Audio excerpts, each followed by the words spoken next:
everyone, this is Chad. Thanks for coming to Dark Record Wargaming. Today we have Shawn. He's going to be doing a recap of a tournament that he went to. But before we get into that, if you can like, share, subscribe, hit the bell, join the horde, I'd appreciate that. And now, sit back, relax, enjoy the show. Okay, so I'm going to be talking about my Farsight Enclave army, and I actually brought them to a GT in February, and I wanted to kind of test out how the new codex was going to fare against Space Marines, as well as Drakari, AdMech, as well, and Tyranids. This was actually hosted by The Forge, which is in Chaska, and we did a 4-round GT. It was originally going to be an RTT, but then we had enough interest and enough players that we switched it to GT. So the battle rounds were, round 1 was Mission 11, Recover the Relics. Round 2 was Mission 13, Data Scry Salvage. Round 3 was Mission 22, Conversion. And then round 4 was Mission 23, The Scouring. And at this tournament, there's a lot of Tyranid players, because that was their Crusher Stampede just released. There was a lot of Space Marine players and some Titans, but I was the only Tau player, so it was a good kind of test to see how well the new Tau Codex would do against all the Space Marines and Tyranids and Drakari. The first round of the GT was Mission 11, Recover the Relics, and I drew Deathwing Terminators with my first round, and that was against a player. His name is Charlie. He finished 16th last year at Las Vegas Open. He's usually in like the top 40 or under players in ITC ranking, so he is one of the strongest Minnesota competitive 40k players. So I use that as a good kind of litmus test to see how well does Tau do against a high tier player playing Space Marines, but Deathwing Terminators. So he ran to the last because his 15 Terminators were his to the last, and then he was inner circle, so then he had permanent transhuman, so all my wounding on 4s, army-wide, so all my fusion blasters, cyclic ions, missile pods, all that damage meant nothing, and it was just turned down to 4s. For that game, turn 1, I was hyper-aggressive with my Farsight Enclave, and kind of started securing the board, and that made him really take a long time to decide what to do for turn 2. So then we actually ended up having to kind of rush turns 4 and 5 because we were so close on time. I ended up losing that match, but it was 90 to 55, and basically the issues was because of the transhuman army-wide, all my Space Marine killing tools were basically useless or severely weakened. So then I couldn't clear his Terminators, and he basically just sat in the middle and just had his Stranglehold and stayed Defiance, the Dark Angels specific, and I could not peel him off that objective, but it was still fun and it was a good learning experience. So then round 2, who did I draw? I drew Drakari, a player named Robert, and that mission was Mission 2. It was Mission 13, Data Scry Salvage. So this was in February, so I do not believe Knockmoon Data was out. I think it was still the previous. I think it was Octarius still. I can't remember. I think it might have been. So it was Mission 13, Data Scry Salvage, and I drew Drakari, and that was an interesting one because I did run the Railgun Hammerhead. That was target number 1 for all my opponents. It was just basically could I get a shot off before it died, and for that I went second for both those games, the first game and second game, and basically he ran I think 5 Darklands skimmers. And then he had a lot of the, what are they called? The Immortal, or what's Drazar? Incubi. A lot of Incubi, so then he could just kind of charge into melee and just kind of have a heyday. For that match, I did a basically every match I did a Tau specific. It's called Aerospace Targeting Relay. It's similar to Retrieve Knockman Data, where you have to do it in all four table portions, but the difference is you do it per table half. So you go along all the edges, and if you're 6 inches away from that half, any infantry can do it. So my crisis commanders could do it, my crisis suits, my stealth suits, crew, everything that has infantry keyword can do the action. The only issue is the action succeeds after on your next command phase, so you have to survive. So turn one, I pushed heavy up, and I tried doing 3 aerospace targeting relays in turn one, just because there is no limit. You could do all 4 if you want, just to kind of get a head start. But then he chipped away 2 of the 3, so then I only was able to get 1 targeting relay on turn 1. But then turn 2, I had my Deep Strike come in, which is a crisis suit bomb with fusion, cyclic ions, and plasma rifles. Then with Commander Farsight, and then Enforcer Commander that has the Onager Gauntlet and the Thermoneutronic Projector with a shield generator. So he's a 2+ armor save, 4+ invul save, reduces damage by 1. I also gave him a Warlord trait, so then he re-rolled all hits and all wounds in melee and shooting. So he is my melee monster. I sent my Deep Strike in, and I used Commander Farsight actually to complete the aerospace targeting relay because he is infantry, so he gave up his auras for the turn, but he was protected behind 5 crisis suits and 3 bodyguards, so he definitely was surviving. And that game ended up being a 61-91 for the Drakari victory. It was basically his Dark Lances were able to pop off and just freely shoot at whatever they wanted because my Hammerhead was taken out turn 1, but then the rest of the game I didn't have the mobility or the bodies to kind of push through all the poison weapons, all the speed, and the high number of attacks that Drakari have. But it was still a very fun game, and his army is beautifully painted. This tournament, this GT, he ended up winning Best Painted. All his flyers are built up on rocks.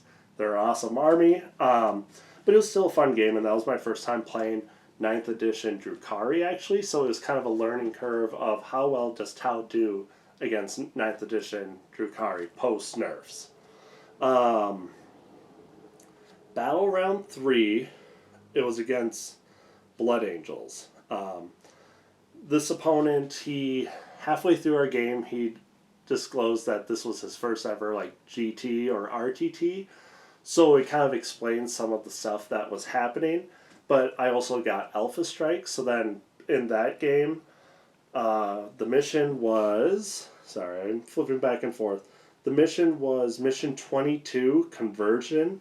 So I rolled first turn, and how I set up was basically my aerospace targeting relay stuff was very far back, where I had my crew hidden behind obscuring terrain where they could not be shot unless you charged them, because this tournament was player-placed terrain, so you had that benefit of the doubt of kind of placing the terrain how you wanted within the rules. And so I had turn 1, I was able to do 3 aerospace targeting relays because I basically hid out of line of sight, but still within the 6 inches required to do it. So then turn 1, I had 12 points from a secondary right off the bat, or 9 points. I can't remember what it reads out as.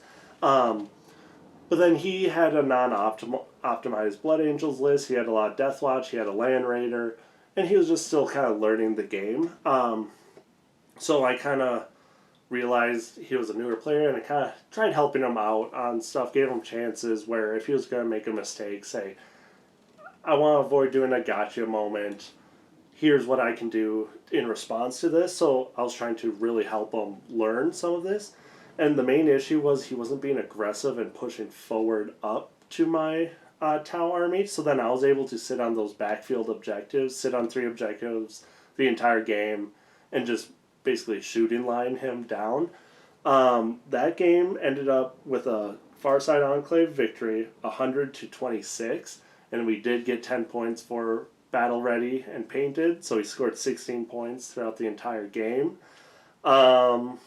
Which, knowing that he was a new player, I wanted to win, but I wanted to help him at the same time, so I didn't full throttle as I could have. I still max score, but I was also trying to help him out, because I know in this community we can get some players that are very like, I want to win no matter what, but I want to be a good sportsman and try helping players when I can, even if it slows down game time. It was a fun game. It was a learning experience for him. And then round 4, we did, let's see.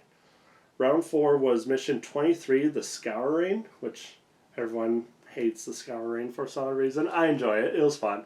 And I actually drew Admech, and he did Metallica. So then turn 1, I had Alpha Strike. Turn 1, I used the combat disembarkation with the Tau, which means you can move your Devilfish. So you get a pregame move if you're in Monka, so you can go up to 9 inches pregame move.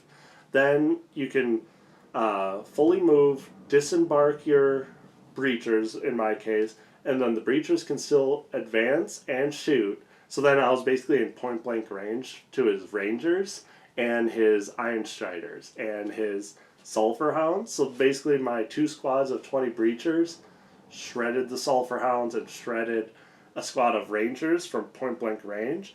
And then his retaliation shots kind of chipped away Breachers, which I was willing to sacrifice. But then my Hammerhead, every turn, killed a vehicle. It would shoot and kill a vehicle every single turn. So whether it was an Iron Strider, a Dune, what are they called? Scorpion, Dune Riders, the tanks for Admech. I think it's Scorpion. not Scorpic. You're thinking. Yeah, I'm thinking what's it called? Yeah, Necron on the brain. The tanks and the troop yeah, transports. About, so basically every turn, basically the Hammerhead was going to town, and I did get lucky, and the first tank I blew up, and then also I blew up one of his Iron Striders in one of the turns. So basically anytime I was killing a vehicle, about half the time they were blowing up into his own battle line, because he was heavily castled back because I was so aggressive pushing forward. Then basically he left the middle of the board open because of my aggression with my Devilfish and Breachers. My Deep Strike, so my Crisis team and 2 Crisis Commanders were able to drop right down on the middle objective behind obscuring terrain. Basically how we set up the terrain was there's 2 obscuring buildings like flanking the objective, and as long as you're not touching the ruins, you're hidden. So I was able to drop right in there, and he had to run around the buildings basically to get line of sight. But then since I have fly, he was trying to maneuver around the buildings. I could fly over the building and then kind of just chew through his backline infantry. And then once I killed all his laser chickens, his kind of walker Iron Striders, he didn't really have any heavy armor remaining. So then my Crisis team and my Hammerhead were still able to just freely shoot at whatever I had. And that was still the old rules where the Farsight Enclave got free Markerlight if you're 12 inches out. Now they're 9 inches out. So I'd be curious how these games would go with now the nerfed Monka, where you're not getting the extra AP if you're 18 inches, 12 and 9 inches out, turns 1, 2, and 3. As well as Farsight Enclave, you don't get a free Markerlight if you're 12 inches out. You only get a free Markerlight 9 inches out. So that means when you Deep Strike in, you're not getting a free Markerlight, so you don't get a free +1 to hit automatically anymore. So I'd be curious how that would kind of shift how I would play now. Overall, the tournament, we ended up not doing a game 5, and that was because the person in first place had 4 wins, so even with a draw in round 5, they still would have been the top seed. And that was a Space Wolf player, Dave Aramond, and he went 4-0 with a total battle points of 339. And then this tournament, there was 32 people. Oh, and I finished. Wasn't my best performance because I had a 2-2 win-loss record, so I finished middle of the pack at 13th, or I guess slightly above 50%, but definitely a learning experience with that. And this was actually held in Chaska at a place called The Forge. It's a great wargaming place if you want to check it out.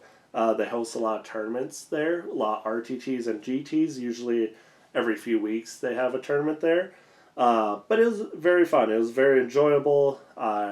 I knew my Tau wasn't going to win Best Painted Army because they're good painted but not great. But it was still fun. It was a good way to test out the new codex and see how we did.